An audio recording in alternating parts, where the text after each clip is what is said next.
ఓం శుక్లాంబరధరం విష్ణుం శశివర్ణం చతుర్భుజం ప్రసన్నవదనం ధ్యాయేత్ సర్వవిఘ్నోపశాంతయే. ఓం గురుబ్రహ్మ గురుర్విష్ణుః గురుదేవో మహేశ్వరः గురు సాక్షాత్ పరబ్రహ్మ తస్మై శ్రీ గురవే నమః. ఓం వ్యాసాయ విష్ణురూపాయ వ్యాసరూపాయ విష్ణవే నమో వై బ్రహ్మనిధయే వాసిష్ఠాయ నమో నమః. ఓం నారాయణం నమస్కృత్య నరం చైవ నరోత్తమం దేవీం సరస్వతీం వ్యాసం తతో జయముదీరయేత్. హరి ఓం. ప్రియ భగవద్బంధువులారా, ఆస్తిక మహాశయులారా, విష్ణు పురాణానికి మనం స్వాగతం పలుకుతూ ఆత్మానం రథనం విద్ధి శరీరం రథమేవతు బుద్ధిత్తు సారథం విద్ధి మనః ప్రగ్రహమేవచ అనే శ్లోకం ఆధారంగా మన ఆత్మ, మన శరీరము, మన బుద్ధి, మన మనస్సు ఇవి అన్నీ కూడా ఒక రథంలాగా మారితే ఆ రథాన్ని అధిరోహించినటువంటి శ్రీమన్నారాయణుడు మనకి సద్బుద్ధిని సద్గతులను కలుగజేయుగాక అని మరొక్కసారి స్వామివారికి ప్రార్థిస్తూ విష్ణు పురాణం 15వ అధ్యాయంలో ఉన్నాం.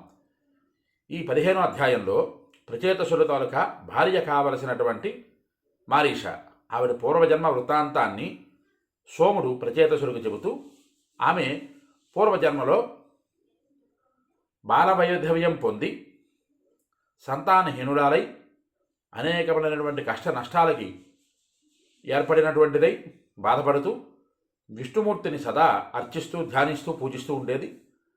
ఆవిడ తాలూకా అచంచలమైనటువంటి నిష్కపటమైనటువంటి భక్తి జ్ఞానానికి విష్ణువు దయా సముద్రుడై ఆవిడ తాలూక భక్తికి మనస్సు చలించినటువంటి వాడై అక్షిగోచరుడై కనుల ఎదుట కనబడి ఆ మారీష పూర్వజన్మలో కనుల ఎదుట ఆవిడికి కనబడి ఆవిడికి ఒక వరం, చక్కనైనటువంటి వరం ఇచ్చారు. ఆవిడ కోరినటువంటి ఒక వరం ఏమిటయ్యా అంటే చాలా విచిత్రమైనటువంటి కోరిక. కింద ఘట్టంలో మనం చెప్పుకున్నట్లుగానే ఈ మన మహాభారతంలో కనిపించేటటువంటి ద్రౌపది ఆవిడ పూర్వజన్మలో నాకు భర్తలు కావాలి అని కోరగా ఇంద్రుడి తాలూకా అంశలు ఐదుగురుగా రూపాంతరం చెంది వారు ఈశ్వరుడి తాలూకా కటాక్షంతో ఆ మహాభారతంలో ద్రౌపదికి భర్తలుగా ధర్మ, భీమ, అర్జున, నకుల సహదేవులుగా వారు ఆ ద్రౌపదిని వివాహం చేసుకున్నారు. ఆవిడ అయోనిజ యాజ్ఞసేని యజ్ఞం నుంచి ఉద్భవించినటువంటిది. ఇక్కడ కూడా ఈ మారీష పూర్వజన్మ వృత్తాంతంలో ఆవిడ చక్కనటువంటి వరం కోరింది విష్ణుమూర్తికి. ఏమిటయ్యా అది? భవంతు పతయ, నాకు పతులు కావాలి, భర్తలు కావాలి. అది ఎప్పుడు కావాలి? ప్రతి జన్మలోనూ నాకు భర్తలు. బహువచనం వాడింది ఆ మారీష పూర్వజన్మంలో. బహువచనం వాడిన తర్వాత ఆ విష్ణుమూర్తి ఆవిడికి వరం ఇస్తారు. వరం ఇచ్చి అన్ని జన్మల యందు నీకు బహువచనంతో కొనుక్కున్నటువంటి భర్తలు, పతులు నీకు దక్కరు. నీకు ఒక్క జన్మలోనే చక్కనైనటువంటి కార్యనిర్వహణ దక్షుడైనటువంటి మహాత్ములైనటువంటి వారిని నీకు భర్తలుగా 10 మందిని ఏర్పాటు చేస్తాను. వారు ప్రచేతసులు అని ఆ విష్ణువులు వారు 10 మంది భర్తలు నీకు కాగలరు అని చెబుతూ ఆ విష్ణువు ఇచ్చినటువంటి వరం చక్కగా కుమారుడైనటువంటి దక్షుడు కూడా నీకు నీ గర్భాన జన్మిస్తాడు అని చెబుతూ పుత్రంచ సుమహాత్మాన మతవీర్య పరాక్రమం ప్రజాపతి ఉనైర్యుక్తం త్వమవాపి శశిశోభనే. ఈ శ్లోకం దగ్గర మనం కింద ఘట్టం దగ్గర ఆపుకున్నాం.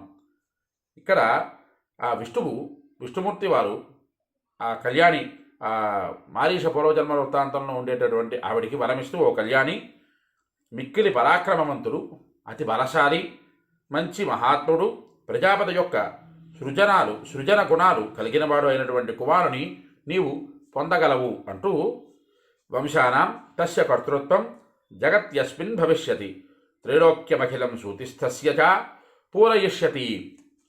ఈ శ్లోకం దగ్గర నుంచి ఈ ఘట్టం మొదలుపెట్టుకుంటూ ఈ జగత్తులో నీకు కుమారుడిగా పుట్టినటువంటి ఆయన ఈ జగత్తులో అనేకములైనటువంటి వంశాలని తన నుంచి ఉద్భవింపజేస్తాడు.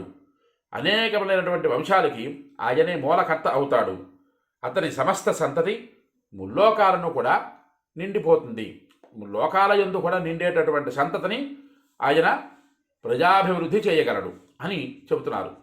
ఇక్కడ చూడండి, కథాగమనంలో ప్రచేతసులు తండ్రి చెప్పినటువంటిది, నేను బ్రహ్మ పదార్థం నుంచి విడువడబడి, ఎవరు? ప్రచేతసుల తండ్రి ప్రాచీన బర్హి. ఆ ప్రాచీన బర్హి చెప్పినటువంటి కుమారుడికి వేసినటువంటి ఆజ్ఞ, నేను బ్రహ్మ పదార్థం నుండి విడువబడి ప్రజాభివృద్ధిని చేశాను, అలాగే నాలాగా మీరు కూడా ప్రజాభివృద్ధిని చెయ్యండి అని చెప్పిన తర్వాత ఆ ప్రచేతసులు వాళ్ళందరూ విష్ణుమూర్తి కోసం 10,000 సంవత్సరాలు సముద్ర జలాలలో ఉండి తపస్సు చేస్తే ఆ తపఫలంగా సోముడు రక్షించినటువంటి కుమార్తె ఖండు ప్రములోచ వారిద్దరికీ జన్మించినటువంటి వారిద్దరికీ అయోనిజగా పుట్టినటువంటి మారీష ఆవిడిని వివాహం చేసుకోవడానికి ఇదంతా కూడా నడుపుతున్నటువంటి ఘట్టం ఇక్కడ విష్ణుమూర్తి వారు చెబుతూ త్వం చాప్యయోనిజ సాధ్వి రూపౌ దార్యగుణాన్విత మనఃప్రీతికరీ నృణాం మత్ప్రసాదాత్ భవిష్యతి అని చెబుతున్నారు. నా అనుగ్రహం వలన నీవు కూడా అయోనిజవుగా జన్మించగలవు. ఈ మారీష ప్రమ్లోచ తాలూకా శరీరం నుంచి ఉద్భవించింది తప్పిస్తే యోని సంభవి కాదు, అయోనిజగా పుట్టినటువంటిది. అలాగే పతివ్రతవు కాగలవు, సంపద మున్నగు గుణాలతో కూడుకున్న దానవు అవగలవు, మానవులు మనస్సులకు సంతోషం కలగజేసేదానివి కాగలవు అని ఆ విష్ణువు ఆ మారీష పూర్వజన్మలో ఆవిడికి చక్కనైనటువంటి వరాన్ని ఇచ్చారు. ఇచ్చిన తర్వాత కొంతకాలం ఆమె విష్ణువుని ప్రార్థిస్తూ కొంతకాలం అయిన తర్వాత ఆవిడ జన్మరాహిత్యం అయిపోయిన తర్వాత ఇక్కడ ఈ జన్మలో మారీషగా కండు మహాముని తాలూకా శక్తికి ప్రములోచ తాలూకా రూపగుణాలకి అందులోంచి ప్రములోచ తాలూకా చెమట బిందువులలోంచి వచ్చినటువంటి జన్మని తీసుకున్నది మారీష. అది విష్ణువు తాలూకా జగద్రక్షణకారకుడైనటువంటి విష్ణువు తాలూకా అనుగ్రహం వలన ఆశీర్వచనం వలన బలం వలన అలాగా జన్మించింది ఆ మారీష. ఇత్యుక్త్వా అంతర్దధే దేవస్థాం జాల విలోచనాం సాచేయం మారీషా జాత యుష్మత్పత్ని నృపాత్మజాహ. ఇక్కడ సోముడు చెబుతున్నాడు, తననే కన్నులు పెద్దవి చేసుకొని చూస్తున్న ఆ విశాలాక్షితో దేవదేవుడు ఈ రీతిగా వరమిచ్చి అంతర్ధానమయ్యాడు అని ప్రచేతసుడికి ఆ సోముడు చెప్తున్నాడు. ఓ రాజనందనులారా, ఆమెయే ఈ మారీషగా జన్మ తీసుకున్నది, మీకు ఈమెయే ధర్మపత్నిగా కాగలదు సుమా అని చెప్పిన తర్వాత తతః సోమస్య వచరా జగృహస్తే ప్రచేతస సంహృత్య కోపం వృక్షేభ్య పత్రీం ధర్మేణ మారిషాం. ఇక్కడ జాగ్రత్తగా ఈ శ్లోకం జాగ్రత్తగా అందరూ కూడా అర్థం చేసుకోగలసిందిగా కోరుతూ సంహృత్య కోపం వృక్షేభ్య పత్రీం ధర్మేణ మారిషాం ఈ పదం జాగ్రత్తగా గ్రహించండి.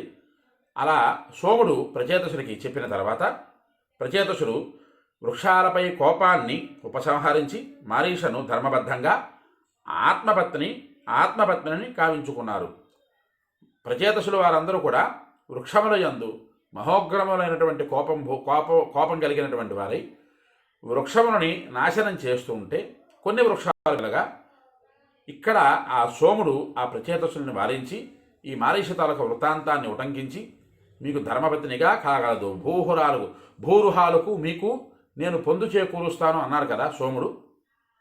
ఆ పొందుని ఇక్కడ పొందు అంటే ఒక ఆడదాన్ని ఒక స్త్రీమూర్తిని ప్రచేతసులతో కలపడం కాదు, భూరుహాలకు మీకు పొందు చేకూరుస్తాను అని సోముడు వరమిచ్చాడు కదా. మీరు చేసుకున్నటువంటి ఆ వివాహం ఏదైతే ఉందో మారీషని ధర్మపత్నిగా ఆత్మపత్నిగా స్వీకరించేటటువంటి విధానం ఏదైతే ఉందో దాని ద్వారా మొత్తం భూమి యావత్తు కూడా సంతోషిస్తుంది అని చెప్పినటువంటి మాటకి ఈ సోముడు తన మాటను నిలబెట్టుకుంటూ ఆ మారీషని ఆ ప్రచేతసుడికి ఇచ్చి వివాహం చేశారు. వారు కూడా ఆ మారీషను ఆత్మపత్నిగా స్వీకరించారు. ఇది జాగ్రత్తగా ఇక్కడ జాగ్రత్తగా పట్టుకోండి, ఈ జాగ్రత్తగా ఈ విషయాన్ని గ్రహించండి. ఈ ఎదర ఘట్టం పరమాద్భుతమైనటువంటి ఘట్టం. ఇంతవరకు విష్ణు పురాణంలో 15 అధ్యాయాలలో ఉద్భవించినటువంటి యావత్తు సంపత్తి, యావత్తు ప్రజాభివృద్ధి, యావత్తు ప్రకృతి వృద్ధి సంకల్ప మాత్రం చేతనే వృద్ధి చెందాయి. దక్షుడు వరకు కూడా ఈ ప్రజాభివృద్ధి అంతా కూడా సంకల్ప మాత్రం చేతనే జరిగింది అని విష్ణు పురాణంలో ఎదర ఘట్టంలో వస్తుంది. ఎలాగ సంకల్ప మాత్రం చేత, ఎందుకు సంకల్ప మాత్రం చేతనే ఎందుకు జన్మించారు, ఈ దక్షుడు నుంచి మిగతా ఈ సంతతి ఎలా వృద్ధి చెందింది అనేటటువంటి ఘట్టం చాలా పరమాద్భుతమైనటువంటి ఘట్టం. ఈ మారీషి జన్మ వృత్తాంతాన్ని కూడా సోముడు ఉటంకిస్తూ ఈ మారీష పూర్వజన్మ గురించి మీరు తెలుసుకున్నంత మాత్రం చేతన ఉండేటటువంటి అపప్రదలు తొలగిపోతాయి. మనకి చాలా సందర్భాలలో వచ్చేటటువంటి మొట్టమొదటి అనుమానం, ప్రచేతసులు 10 మంది కదండి, మారీష ఒక్కతే కదండి, 10 మంది కలిపి ఒక్కదాన్ని ఎలా వివాహం చేసుకున్నారు అనేటటువంటి ఒక భావన మనకి కలగచ్చును. సర్వసామాన్యంగా మన బుద్ధికి గోచరించేటటువంటిది. కానీ ఇక్కడ సోముడు చెబుతున్నారు, ప్రచేతసులు మారీషని ఆత్మపత్నిగా స్వీకరించారు. ఈ పదం జాగ్రత్తగా తెలుసుకోండి. ఈ పదాన్ని అందరూ కూడా జాగ్రత్తగా మనస్సులో ఉంచుకోండి. ఎదర ఘట్టంలో దీని గురించి మనకి చెప్తారు పరాశరుడు వారు. ఆత్మపత్ని ఏమిటి, ధర్మపత్ని ఏమిటి, అసలు ఇంకా వచ్చేటటువంటి ఇంకా ముందు ఘట్టాలలో ఇంకా 20వ అధ్యాయం 21వ అధ్యాయంలో సదాచార సంపన్నము ఇవన్నీ కూడా వస్తాయి ఈ విష్ణు పురాణంలో. అసలు వివాహం అంటే ఏమిటి, వివాహానికి సంబంధించినటువంటి వివరాలు ఏమిటి, ఇవన్నీ కూడా ఈ విష్ణు పురాణంలో తెలుసుకునే ప్రయత్నం మనం చేద్దాం.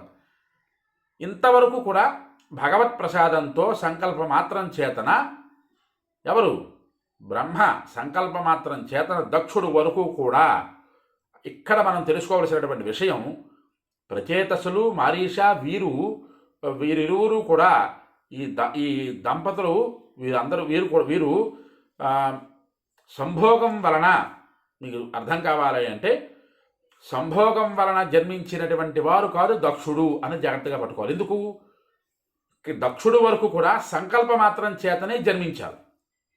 ప్రాచీన బర్హి కానీ అంతకుముందు వారు కానీ అంతకుముందు ధ్రువుడు కానీ వీరందరూ కూడా సంకల్పమాత్రం చేతన మాత్రమే జన్మించారు అని ఎదరఘట్టంలో మనకు తెలుస్తుంది.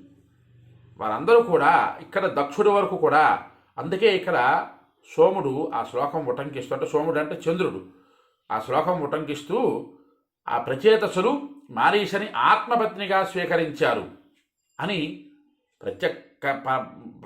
ఖచ్చితంగా చెప్తున్నారు ఆ సోముడు. ధర్మపత్ని అంటే ధర్మబద్ధంగా వివాహం చేసుకున్నటువంటి ఆవిడ ధర్మపత్ని. ఒకరికి ఒకరితే భర్త భార్య ఇద్దరు, కానీ 10 మందికి ఒకర్తి అన్నది మన సంస్కృతి కాదు ఈ రోజులలో. కాకపోతే 10 మందికి ఒకడు అనేటటువంటిది మన సంస్కృతి కాదు.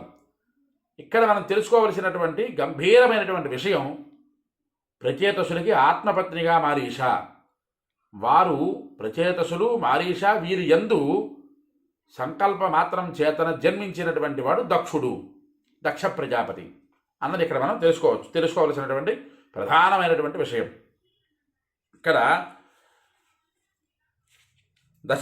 దశభ్యస్త ప్రజేతేభ్యో మారీషాయాం ప్రజాపతి జజ్ఞే దశో మహాయోగ్యో యః పూర్వం బ్రహ్మణో భవతు. ఈ మారీషయందు 10 మంది ప్రచేతసులకు మహాయోగ్యుడైనటువంటి దక్ష ప్రజాపతి జన్మించారు. మనువు అజననే బ్రహ్మకు కలిగినవాడు కూడా. మునుపు ఇక్కడ అక్షరస్కాలిత్యం, పూర్వకాలంలో బ్రహ్మ కుడిభుజం నుంచి ఉద్భవించినటువంటి వాడు దక్షుడు. ఇక్కడ ఈ జన్మలో ప్రచేతసులకి మారీషికి కలిపి పుట్టినటువంటి వారు దక్షుడు అని చెబుతున్నాడు. బ్రహ్మపుత్రుడైన దక్షుడు తిరిగి మారీషపుత్రుడిగా విష్ణు వరం వలన అవతరించారు. సతు దక్షో మహాభాగ సృష్ట్యర్థం సుమహామతే పుత్రానుత్పాదయామాస ప్రజా సృష్ట్యర్థమాత్మనః. ఈ మహాబుద్ధిమంతుడైనటువంటి దక్షుడు చక్కగా భగవంతుడి ఆదేశానుసారము, బ్రహ్మ ఆదేశానుసారము సృష్టికి ఉపక్రమించి ప్రజాపతుల వల్ల జరగవలసిన సృష్టి కొరకై సంతానాన్ని ఉత్పత్తి చేశాడు. ఇది మనం ఇక్కడ ఈ కథాగమనంలో దక్షుడు గురించి మనం కాస్త తెలుసుకుందాం. ఇంకా వివరం ముందర ఎదరికి వెళ్ళేసరికి భయం అతి విశేషణంతో కూడుకున్నటువంటి దక్ష సంతతి, దక్షపుత్రిక సంతతి ఇవన్నీ వస్తాయి. అచరాంశ చరాంశైవ ద్విపదోధ చతుష్పదాత్ ఆదేశం బ్రహ్మణ కుర్వన్ సృష్ట్యర్థం సముపస్థిత. సృష్టికర్త అయిన బ్రహ్మ ఆదేశానుసారంగా అచరాలను చరాలను ద్విపాదోయే 2 పాదాలు కలిగినటువంటి వారిని, చతుష్పాదో 4 పాదాలు కలిగినటువంటి వారిని అనేక విధాలుగా సృష్టిస్తూ సృజన విస్తృతిని కలగజేశాడు. ఇక్కడ జాగ్రత్తగా పట్టుకోండి. సృజనము అంటే అధములు ఉత్తములు అనేటటువంటి 2 రకాలుగా వస్తాయి. ఇక్కడ నుంచి కూడా దక్ష ప్రజాపతి తాలూకా సంతాన ఉత్పత్తి ఎలా జరిగింది, దక్ష ప్రజాపతి తాలూకా సంతానం ఎవరెవరిని పుట్టించాడు, ఇవన్నీ కూడా ఇక్కడ నుంచి వస్తాయి. ఇంతకుముందు మనం తెలుసుకున్నాం, దక్ష ప్రజాపతి తాలూకా సంతతి కొంతవరకు తెలుసుకున్నాం. ఈ ఘట్టం నుంచి మహా అద్భుతమైనటువంటి దక్షుడు దగ్గర నుంచి సంతతి ఎలా వృద్ధి చెందింది అన్నది కూడా మనం వచ్చేటటువంటి ఎదర ఘట్టంలో తెలుసుకుందాం. ఎందుకు గురువుగారు ఈ దక్ష ప్రజాపతి సంతతి గురించి తెలుసుకోవడం, ఇందులోనే దితి సంతానం ఒకటి వస్తుంది, ఇందులోనే ఏకాదశ రుద్రుడి ద్వారా వివరం తెలుస్తుంది, ఇందులోనే దక్షపుత్రికా సంతతి గురించి తెలుస్తుంది, ఇందులోనే ఈ విష్ణువు తాలూకా పరమాద్భుతమైనటువంటి బ్రహ్మజ్ఞానాన్ని పొందేటటువంటి సాధనము కూడా ప్రహ్లాదుని తాలూకా జన్మ కూడా ఇందులో వస్తుంది. అందుకు ఈ విశేషమైనటువంటి పురాణాన్ని అందరూ కూడా ఫాలో అవుతూ ఉండండి. ఎందుకంటే మరలా మనం చెప్పుకునేటటువంటి అవకాశం లేనటువంటి పురాణాలు ఇవి. 25,000 శ్లోకాలతో ఉండేటటువంటి పురాణంలో 15 అధ్యాయులు ఇంకా మనం ఉన్నాం. ఇంకా చాలా అధ్యాయాలు ఇంకా వెనకబడి ఉన్నాయి. అందుకు అవకాశం ఉన్నంత వరకు మనం ఈ పురాణాలని తెలుసుకొని జీవితానికి అన్వయం చేసుకొని ధర్మబద్ధమైనటువంటి జీవనాన్ని సాగిస్తూ అంత్యమందు విష్ణు పదప్రాప్తిని పొందాలని ఆశిస్తూ, ఎవరికైతే ఈ వీడియో నచ్చుతుందో వారందరూ లైక్ చేయండి, షేర్ చేయండి, కామెంట్ చేయండి, మీ అమూల్యమైనటువంటి మాటలను కామెంట్ రూపంలో పంపించండి. ఈ యూట్యూబ్ ఛానల్ని సబ్స్క్రైబ్ చేసుకుని ఆదరిస్తారని మరీ ఆశిస్తూ హరి ఓం స్వస్తి.